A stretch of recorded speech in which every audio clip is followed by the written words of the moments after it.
All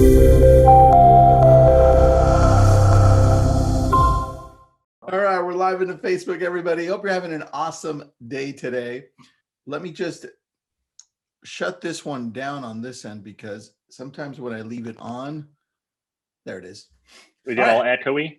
Yeah, it gets all echoey. And then for some reason, it also shuts down the Facebook feed. So there was a one down on this end because there you go. Somebody's got it on your end. See, now you know how it feels. All right. Well, today we're going to be talking to Kory Prince. He's out of Canada. I don't know how to pronounce it. Kory, I'm joking. I'm joking, Kory. We love you. We were just talking about how the borders are closed, which sucks. So we can't visit you. But today we're going to be talking about Chime, your database, and really focusing on points that can help you bring in higher ROI. And Kory, the last time we talked, I think we've talked twice here. We've all been impressed at the way you run your business because it's not what most agents typically do, right? And I think Brett and I are attracted to it because that's the way we kind of run our business. So it's funny because I've known Kory a long time, and that was like the first thing when he was like, "Yeah, here's how I run my business." I'm like, "Talk to me more. Don't stop talking."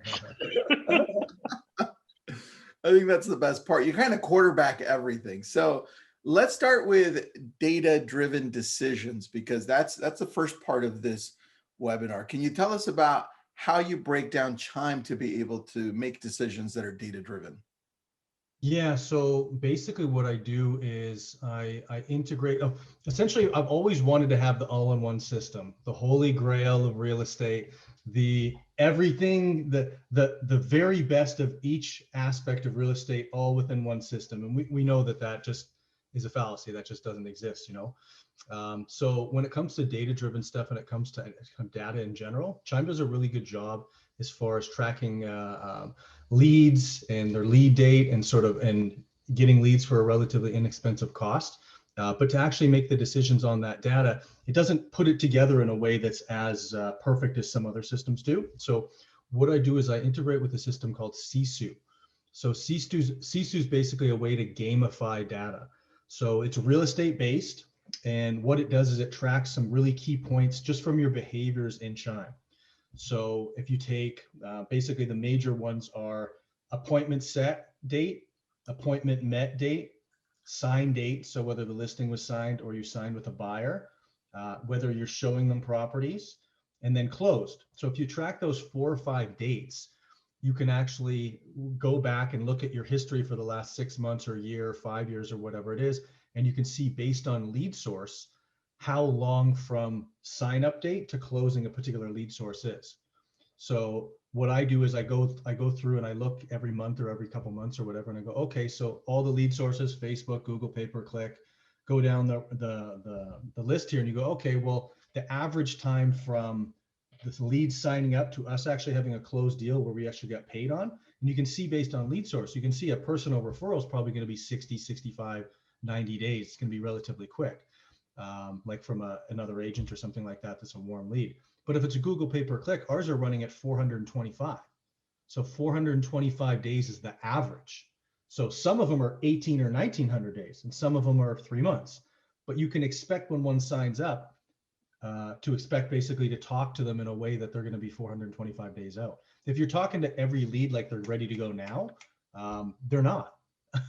Based on where they come from and where they are in the sales cycle is really going to determine how you should message to them. So I use that to sort of message in a way that I think is going to be more effective.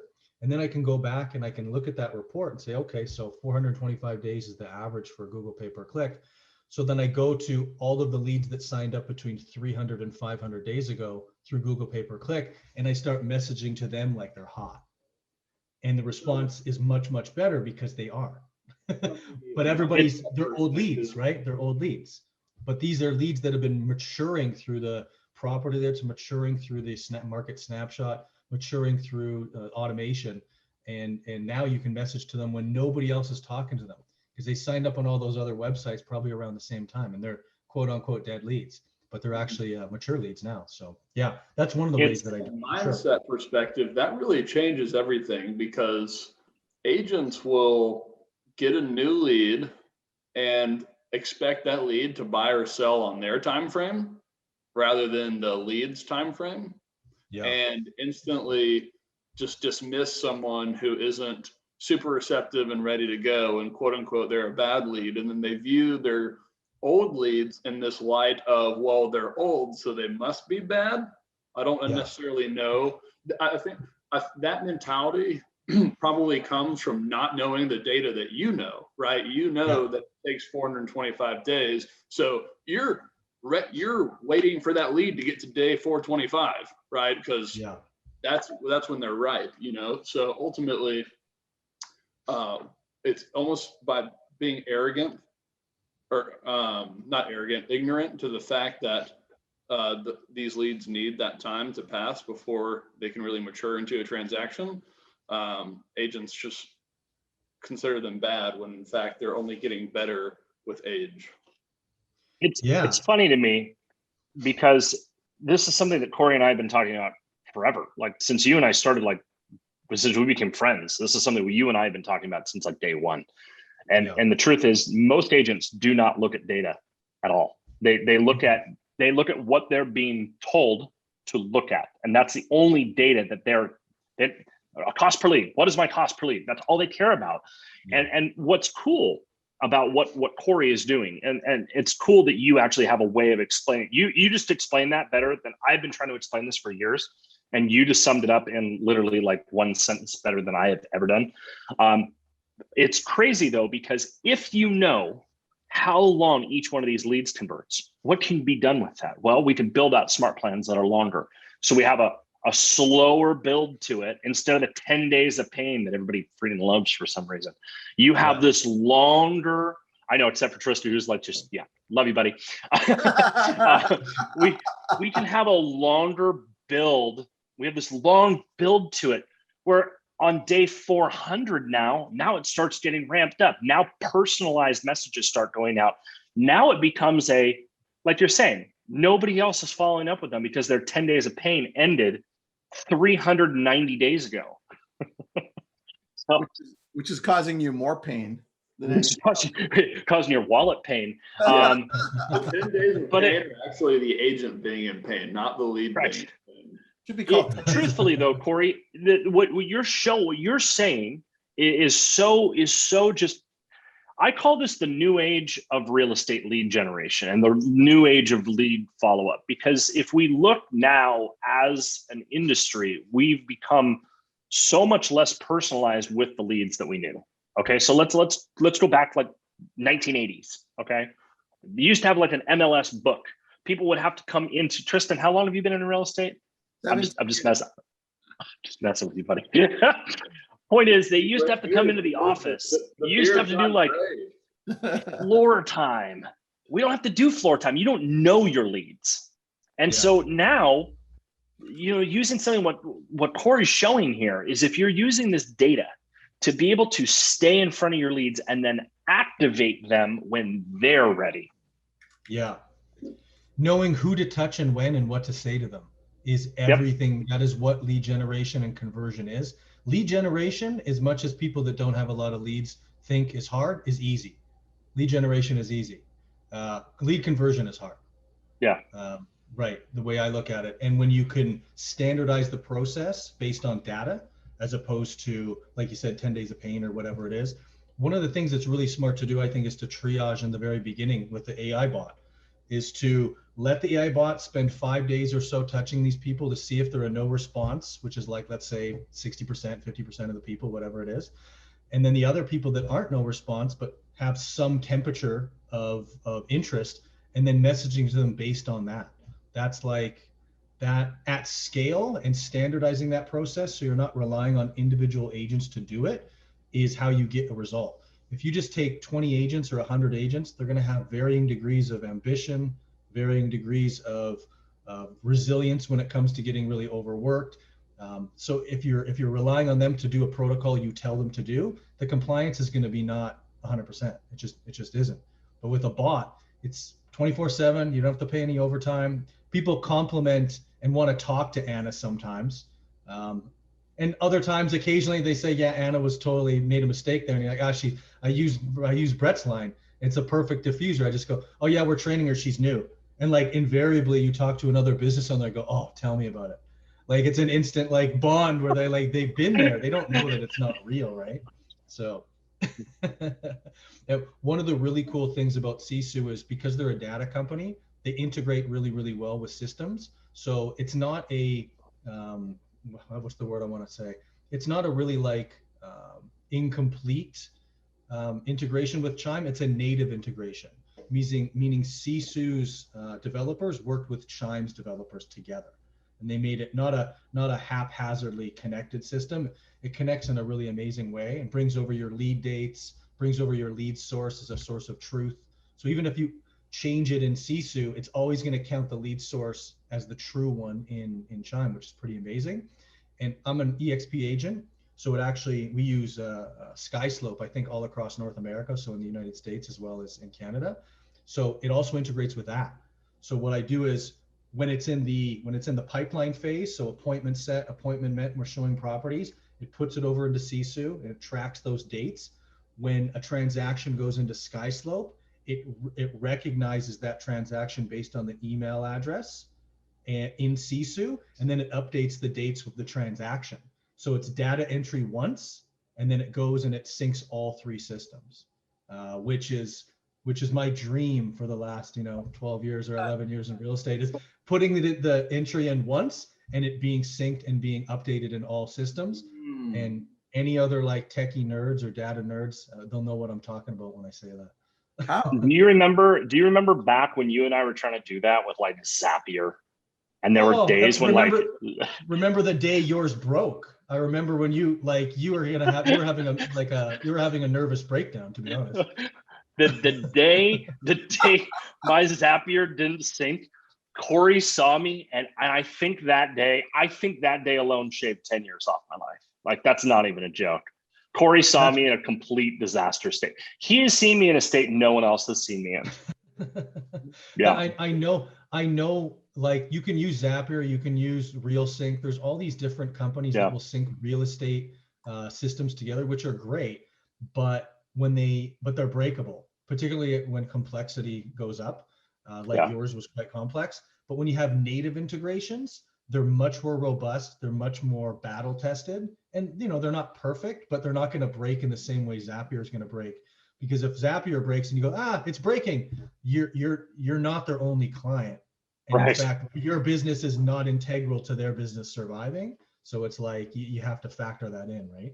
So yeah, 56 zaps to get the same data that you were talking about. 56, and when one didn't fire, it just.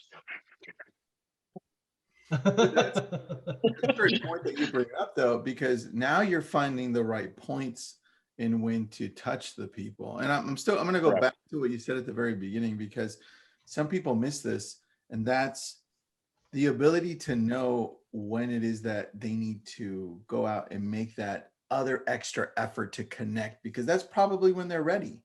Yeah. Knowing when is important. The thing is, you didn't have all the data in the world. You can have literally every metric for everything, but if you don't know how to use it, which Kory is obviously able to use it.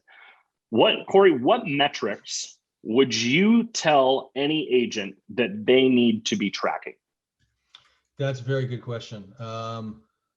Cost per closing is probably the biggest one. Because cost per lead is, we've all heard it's a buzzword. I get leads for $1, $2, $10, $20, whatever. That's great. But your conversion rate and your cost per closing is actually a lot more important. And if it's repeatable, if you're like, oh, personal referrals, my cost per closing is super low, but could you get 500 in a year? Probably not. So you need to supplement that with Google pay-per-click or Facebook or whatever, and know what the cost per closing is and know if you can scale it. Cost per closing is a big one. The number of conversations you have. And I count a conversation with Sisu. They count, and you can adjust this with Sisu between Chime, is a conversation that is 5 minutes long or longer. So if you have a 2, 3, 4 minute conversation, it doesn't count that as a conversation. You can adjust it if you want to back it off to less, but I think 5 minutes makes a lot of sense. If you're tracking the number of conversations you're having, and how many of those are required to get an appointment, and how many of those are required to get an appointment met, and how many of those are required to get a signed buyer or seller, and how many of those are required to get a closed deal, all of this stuff is tracked within Sisu. Then you can say, okay, well, I want to make $500,000 this year. So, and you can look through historical data that they have in Sisu just across the country, across America, being, okay, well, it takes this many conversations to appointment. This is your contact rate. You go, okay, you plug those numbers in on the little goal setter that they have and go, okay, I want this. This is my average deal value. This is the average commission. How many conversations, how many measurable activities do I need to do today to reach my goal? And then day by day, month by month, week by week, there's an accountability report that lets you know whether you're on pace, have achieved your goal, or you're not on pace. And then you can go, look, I need to do more conversations, or I'm not doing the number of conversations I need to do. There's so many metrics to track that I find instead of focusing on 20 or 30 different things, the single most important one for agents who want to produce, or for team leaders that want to ensure they're producing, is conversations. If they're not having conversations, there's no business to be done. So for clarity, to get your cost per closing, you can find out that information by having Chime and Sisu. Correct. You can find that out without that too. Yeah, I mean, you can. Yeah. It's cost per closing. You take here's the way that I take. So I when I got into this industry, I looked at it and everybody's like, know your cost per lead. I'm like, that's like one variable. Like, do you know how many variables are like that? No. Why? So that is one variable, cost per lead. The other thing that you need to know is time to conversion. So how much time are you spending on that lead? So let me give you an example. Zillow, I'm just using spitballing. When I was like heavy producer, my Zillow leads were $320 a lead. And I was closing a Zillow lead, one lead I was closing 1 per 4. So for every 4 leads I got in, I closed one of them. And it was done in like 2 months. So when you look at that, my cost, everybody's like, oh man, your cost per lead, $320. I'm getting $4 Facebook leads. It's like, yeah, but my Facebook leads are $3 to $4 and they're taking me 2 years to close. So think about all the time that you are on the phone calling them. Think about all the amount of time. You have to know your cost per hour. What do you cost per hour? Yeah. So take that into consideration. Take showing time, take gas, take all that crap into consideration, and you start arriving at your cost per closing. Cost per closing can be improved. If you look at that and you go, okay, yeah, my referrals, like you said, scalability, I would love to get 500 referrals a year. That'd be sweet. But who can? Oh, yeah. Tristan can. I mean, I need Kory, that was a great question by Brett. Do you have any other points that you're like, oh, these are important that we track so we know where people are? Yeah, I'd say the big one is conversations, number of conversations they're having. And then the cool thing about tracking those sort of 5 key metrics that I said, so conversations, appointment set, appointment met, signed, and then under contract and closed, tracking those and those dates on every single lead allows you to see where agents falling off. So if an agent's falling off and their conversation to appointment set rate is much less than the other agents you're dealing with, I'd say the average is 5%. So 1 in 20 real conversations will set an appointment. So let's say one agent's at 8 or 9%, the average is 5, and then you've got one that's down below 1%. Well, then we know what to coach for that agent. That agent is not converting and building rapport with the clients and able to set the appointment, right? So it allows you to not just be like, do better. It allows you to like coach to the specific issue they're having in the process. And often agents will also be really good at setting appointments, but not really good at converting them into actual clients once they meet. So it's like you can coach to the exact issue that they're having. And instead of asking the agent to put all this data in, which the average one just won't do because they're people persons, if you will. They're not data driven, or they're not sort of data spreadsheet type people. So the more you can make it to sort of basic activities they need to do on the CRM and the basic activities that the transaction coordinator needs to do in SkySlope, the more that can fill the one central place for data, which is Sisu, the better. And because of that native integration between Chime and Sisu, yeah, you can just track those key sort of 5 points or 5 metrics, and then you can coach to them based on whether they're succeeding or not, if that makes sense. That totally makes sense.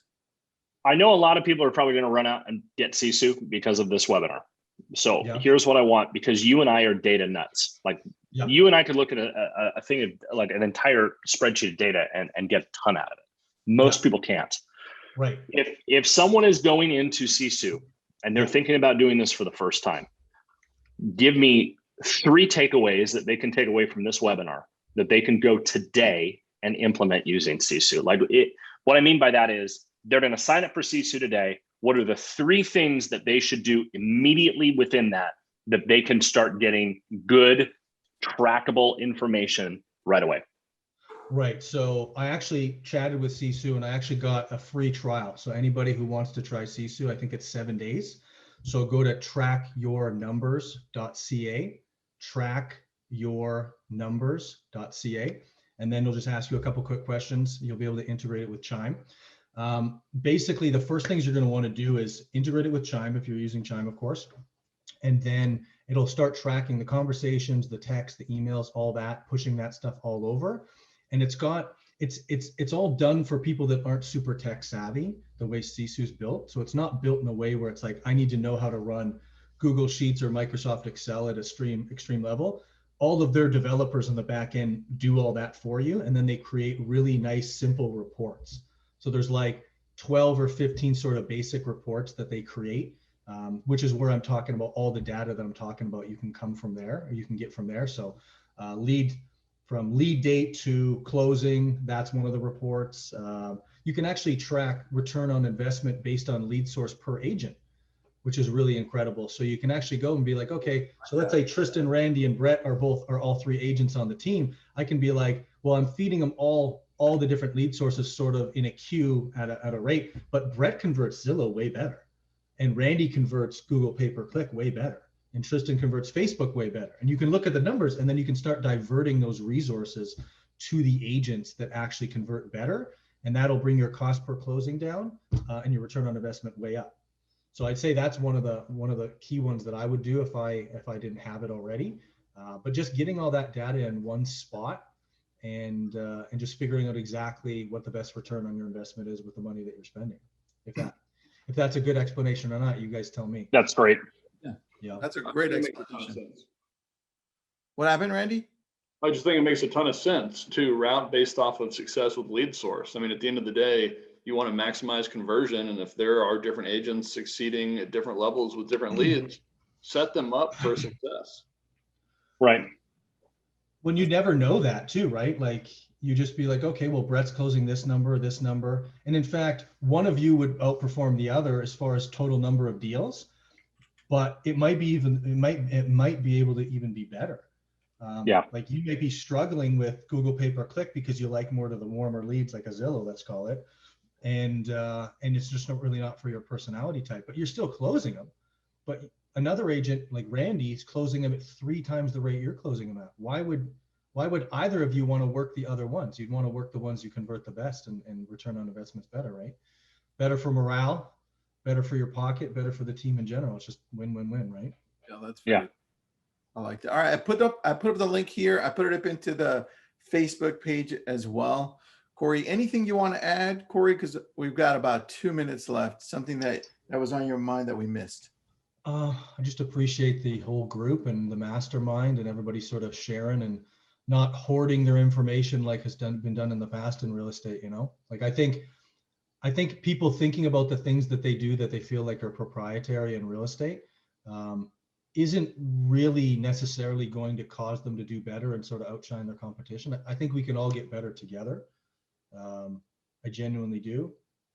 And frankly, implementation's a lot harder than just the knowledge to do it. So like the people that are getting up every day, they're coming to these groups, they're watching these videos. Those are the kinds of people that are going to take action and investigate Sisu or try to do better with Chime or, you know, they're going to keep grinding away and just trying to make it happen, which, you know, we're all trying to put food on the table for our families, right? That's The very reality is so many people will not implement anything you said today that you Yeah. can give them the absolute playbook to success, like do this, this, this, and this, and you'll make money. And people will say, nah, I'm not gonna It's do it. Randy. So I just pulled numbers. Okay. So I give away my expired listing. Like, this is how I made tons of money with expired listings. I give that away for free. 1,147 people have downloaded it. I have never seen anybody actually using it. Oh, Like what? And you know what? So many people are looking for free handouts, and then they get their free handouts and they do nothing with it. I just want to slap them in the face and be like, "What are you doing all day?" Yeah. Anyways, very true. Kory, it was really good hanging out with you again, man. We need to do this again soon. You and I need to go down like a deep dive of like what data you and I just like obsess over. I think that would be a 30-minute call within itself of the data that you and that might be something you and I should do, is go into the back end of Sisu and you and I just do a deep dive on why data is important and go into each metric of how an agent can actually identify what that metric does and how they can use that in their business. I think you and I should do that. Yeah, no, I would definitely do that. It would clear up, because the average agent's not super like you said, tech or data savvy at all, but just showing them how could checking on this report or understanding this, how could that make more money and make your clients happier? And ultimately, you know, if you're really, really hardworking, you'd rather work smart and hard at the same time as opposed to just hard. The results can be 100 times your return, right? The way I see it. Great point. Great point. All right, dude. I already know the next topic we're going to talk to you about, but let's save it for about 2 more months. All right. Sure. The borders will be open. So Brett, I hope. Right. Yeah. I'll be up there. Next one, you and I will just do in person. I may never leave Canada. That'd be awesome. I love it, guys. Well, thanks so much, everybody. Kory, we appreciate you, man. You rock. Yeah, thanks, guys. Thanks, Kory. Y'all take it easy, huh?